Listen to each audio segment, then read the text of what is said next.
Hi, everybody. Welcome to Discover College Soccer. Today, I'm lucky enough to be joined by special guest Michael Gaines. Welcome, Michael. Thank you. I'm glad to be on joining with you. Yeah, I was lucky enough to meet Michael at the United Soccer Coaches Convention in Philly. I think hmm you were probably you were getting an award. What award did you receive? No, so I was just there. My mom is joining the board, Oh, actually, okay. of All right. Well, I'm United sorry. Soccer. I noticed, when you look at your stats, you were all Big Ten academically, so I Yeah. figured maybe you No, no. you were picking up that So there. I was just there to network with people and hopefully get into the coaching industry. Oh, all And right. I got lucky enough to get invited because my Nice. mom. Yeah, Yeah, all right. Well, and your mom was just a smart enough woman to walk by the Discover College Soccer podcast booth and introduce herself and you and I'm glad to have you on. no, I, Um, I'm an Ohio guy because that's where I was born and raised, but then those are the first 18 years of my life, and then most of the next 18 were in DC. So I'm also a DC guy. You're a DMV man as well, having Mhm, gone to Gonzaga High School down mhm, the street from my alma mater, Catholic U, and I got a bunch of friends who went to Gonzaga. mhm. So let's talk a little about maybe your high school aged soccer career a bit. Now, who did you play club for when you were in high school? Yeah, so I spent all 4 years in high school. I was actually still playing at DC United. I started at DC United when I was in seventh grade, going into seventh grade, yeah, and I went all the way through uh 12th grade at DC United. So I played there for 6 years and all four of my high school years as well.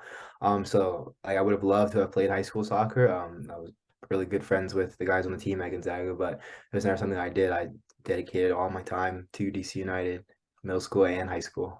Yeah, and now at that point, that was still all Development Academy, wasn't it? Yeah, it Okay, was for so the USDA. yeah, so that makes sense because that USDA came and didn't like that high school soccer stuff, but that's all right. So when 6 years through DC United, but for folks who don't know Gonzaga High School, I mean, just a well-regarded academic institution hmm there in DC. But what kind of uh, what were the steps you took, or what was kind of going through your mind as you're playing about, hey, I think I want to play in college. Um, how did you go about starting to seek out college programs and really start honing, that search as high school went on? Yeah, so I mean, definitely like growing up, it's you go to some of the college local teams, Maryland. My parents are both UVA alums, so we would sometimes watch games there. And it's like you're just thinking like, oh, that's be something that's really cool to do, but it's like kind of a far dream. Then you get to high school, and it's like, okay, I'm in the academy. Maybe this is something I can do. I'm doing well here. It's something I want to do. So, how do I pursue this? And then you go to different college camps or whatever, ID camps, and you try to get yourself seen, you talk to different people. And then kind of I'm say my junior year, I was playing at the U17 at the time under Ryan Martin, who's now the head coach at Loudoun United. And we were just talking, and he said, yeah, and he's telling me like, I mean, this year I think you'll get some interest from the coaches as long as you continue to do well, and play well. And we had the GA Cup that fall. It was the first round was in Philly, I believe. Yeah.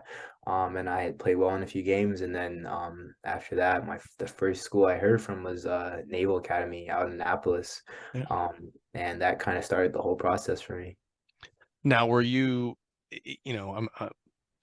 you mentioned your mom earlier, so was mom in your ear saying, "All right, Michael, I want you, here's some schools I want you to look at," or were you reaching out to other schools and colleges, or how did that work?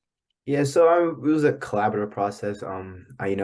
Me between my parents and we made a list kind of schools that I wanted to go to and really schools that my mom wanted me to go to. She big more on the academic side. She'll tell you that she could really care less about the soccer side. And that really became like a struggle kind of later on in the process when I started talking to some of the Ivy League schools because that was her dream for me. Like I was talking to Yale for a long time and had a good conversations, good visit with the head coach there, and Columbia was a little bit in Brown. And she was like, "That's perfect. Like that's exactly where I want you to go." And I was like, I don't know if I see myself fitting in there as much. And I had other ideas of places I wanted to go and visits I had taken where I enjoyed other places. Those great, three great institutions as well. And utmost respect for the coaching staffs there and the people that I talked to. But I just kind of had like a different idea of what I saw for myself. And eventually, like we all came to an agreement that, I could find the best of both worlds on the academic and on the athletic side, and found them that worked out for us.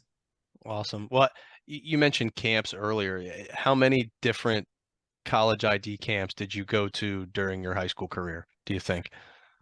I mean, honestly, like I was probably going at least once a summer. I usually went to the Maryland one that was like right down this road, about 25 minutes from College Park. And so that was like an easy one because we enjoyed it. We've been going to that one though since I was like little before I was in like elementary school. Um, and then like so, but Maryland was a good one because there was their staff there, and then there was other coaches there from other programs. And so that was the one I would really go to in the summer. I've been to UVA's camp before, and I actually had been to one of Penn State's camps as well. Okay. And Yeah. then you mentioned visits. Did you use all of your official visits to check schools out, or how did that work? So I actually only took one official visit. I did a few unofficial visits. And I think I want to say Penn State was my last unofficial visit, if I remember correctly. And kind of after I took that unofficial visit, I was kind of like in the mindset of this is where I want to go. And I had seen other places, talked to other coaches, and I had enjoyed it all. But I think after I took that last visit to unofficial visit to Penn State, I was like, I don't really see anywhere else being better so far, and I don't think I need to take any visits anywhere else. I kind of like this is what I want, and then so I didn't take an official visit until my senior year, and it was just at Penn State, and by then I had already committed to Penn State. Okay. Now, along this journey, you talked about making lists with mom and dad and going to camps and stuff. Did DC United, I mean, you mentioned your coach, but did the club at all? Were there any ways that they helped you or navigate anything or make contacts or any of that kind of thing? Yeah, definitely. Like I said, Ryan Martin was my head coach at the time, and between him and another coach who was at the club at the time, Nate Kish, they both made a lot of calls on my behalf and talked to coaches on my behalf.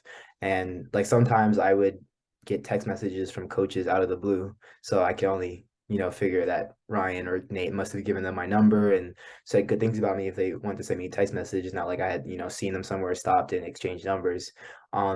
So I owe like a lot of gratitude to both of them for my process and for the different interests I got from all the different schools. Okay. Now I know you didn't play high school soccer at Gonzaga, but I know again, great academic institution, and I'm sure they have guidance counselors who help students get in through the college process. So did Mhm. you talk to the folks through your high school at all? Did they help in any way during any part of the process? I mean, I did talk to a college counselor. I was probably less hands-on than most of my peers were, just because I was kind of handling the process myself with my family. And so in the end, I only applied to Penn State. And so I like with applications, I didn't really need help with like the Common App stuff. Like to be honest, I have no idea how the college application works because I only applied to Penn State through their application process. And so I had an open conversation with my college counselor, like telling them this is what I'm doing, this is where I'm at. And they gave me advice on like they would look up different programs for me or that was at Penn State that I could do. And they looked at different things and kind of looked at my application that I was submitting. But other than that, it was more hands-on between me and my family and I. Okay.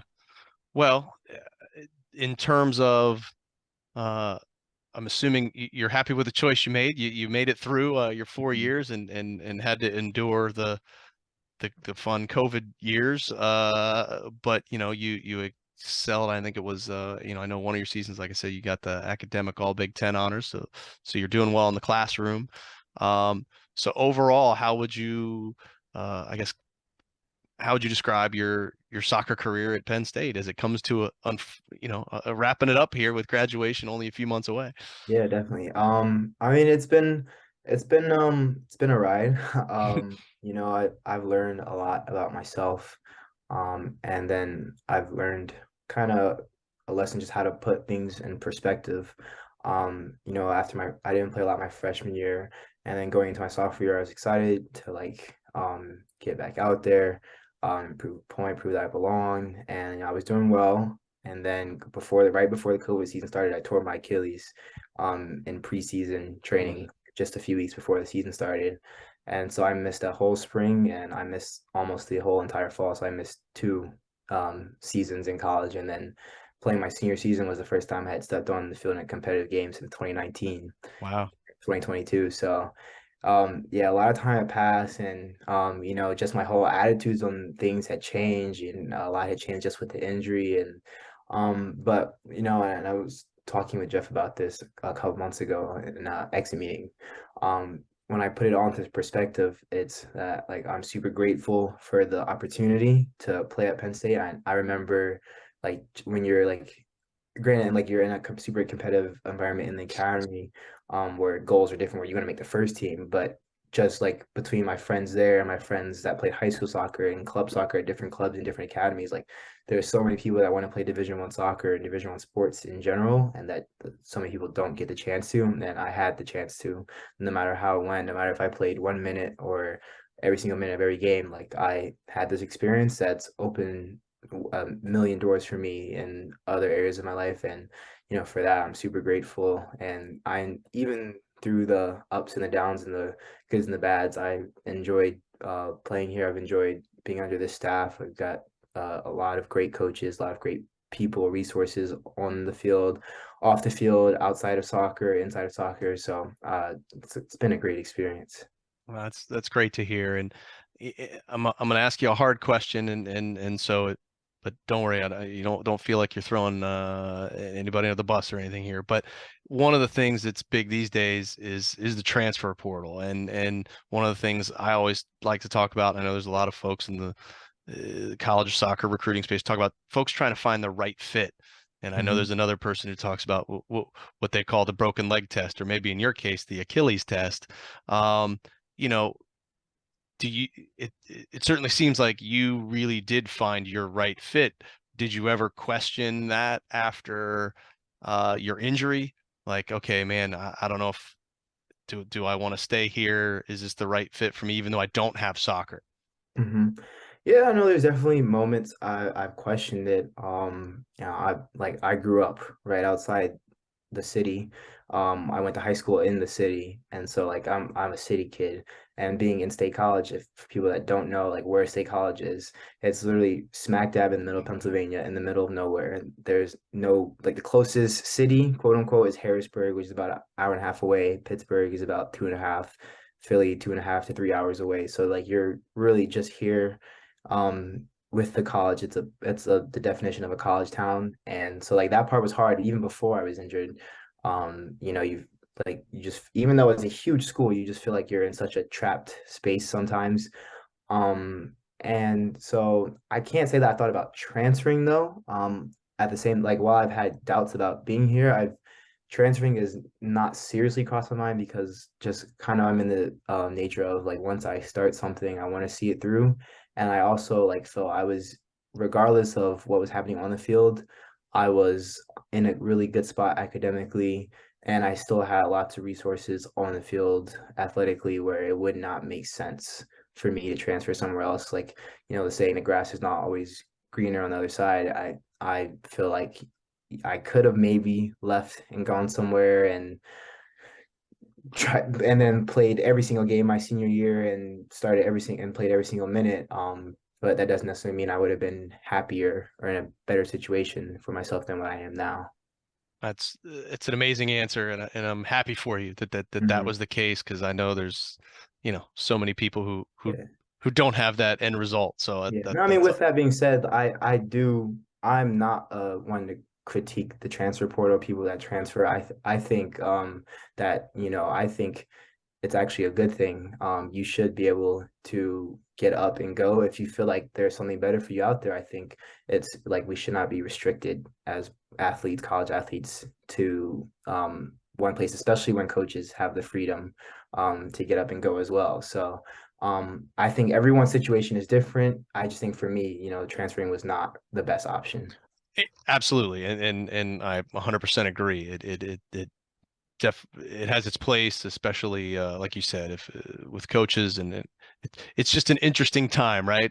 These Mhm. days, and How it is. you know, I'm just happy to hear that you went through the process, with made your lists, went through stuff with mom and dad. You looked at other places, you found the one that you felt was a good fit for you, both academically, from a soccer perspective, everything.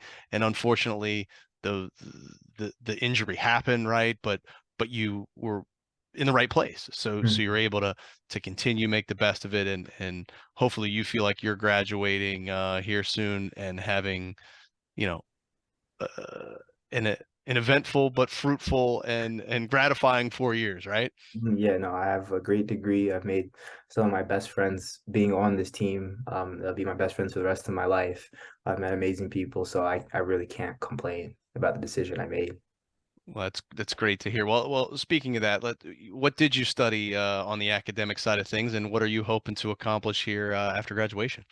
Yeah, so I came into school. I'm doing broadcast journalism. I have a minor in Spanish and sports studies. Kind of since I've been little, I wanted to be on TV, work in TV. I used to watch sports centers and see people like the late Stuart Scott or Scott Van Pelt, and who's actually a local guy, a DC guy. Yep. But I used to look up to them, and now, like even now, I still watch the NBC people and Fox Sports people. Like I was like, that'd be like such a sick job to sit on TV and talk about sports. You talk about soccer specifically for hours and hours on end. And so that's what my degree is on, and working in TV. But like one thing I found when I was injured, it's something I've never actually told Jeff. Just watching him coach on the sidelines inspired me to be like, I think like, wow, this is something that I really want to do and think I would be good at. And so it was like kind of towards the end of my sophomore year, I went home for the summer, and I got a chance to coach a U23 team in the summer. And I was like, yeah, I actually really like this, and I think this is something that I'm going to try to, push for full time once I graduate. And I still have me and my mom still go back and forth about this now. She's like, you went to school for 4 years and you have a degree and you're not going to even use it. And so I still have a degree in, I'll have a degree in journalism, and I would still like to use that in some capacity, in some way. But I really do want to do coaching once I graduate school here in May.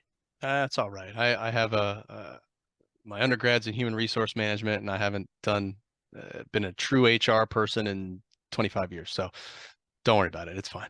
Okay. Uh, but well, hey, my first job out of grad school was a college coach, and I had coached high school and club and stuff before that, and it's Mhm. it's a rewarding career. I'm helping my daughter's high school team and her club Okay. team, and it's a lot of fun. And wish you the best of luck. Hopefully, you find a good situation, find some good mentors, Appreciate and if that doesn't work out, you still got a great Penn State degree, and it. can you can be the guy who's coaching but also announcing the World Cup games, right? Yeah, that'd be awesome to do one day. I'd love that. Great. Well, Michael, I wish you the best of luck. Good luck the last semester of school and with graduation, and finding whatever next for you. Really appreciate your time and your insights, and hopefully some of the players that listen to this can get some inspiration, and also really hear, that it does take work, right? It doesn't just happen.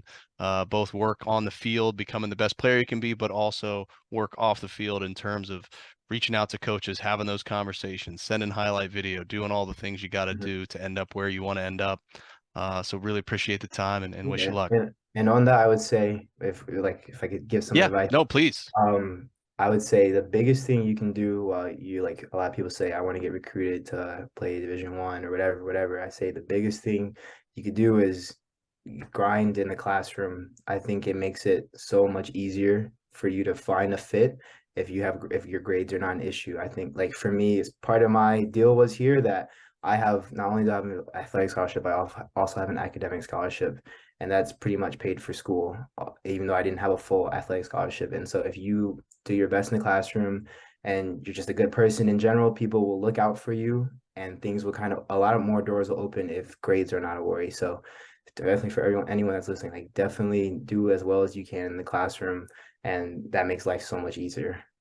Amen. Yes, thank you for that. Because as much as I can say it, it's great to hear from someone else. So I appreciate that. Yeah. Awesome, Michael. Well, thank you for your time. I wish you the best of luck, my friend. Thank you. All right, Appreciate it. Thank you for having me on. take care.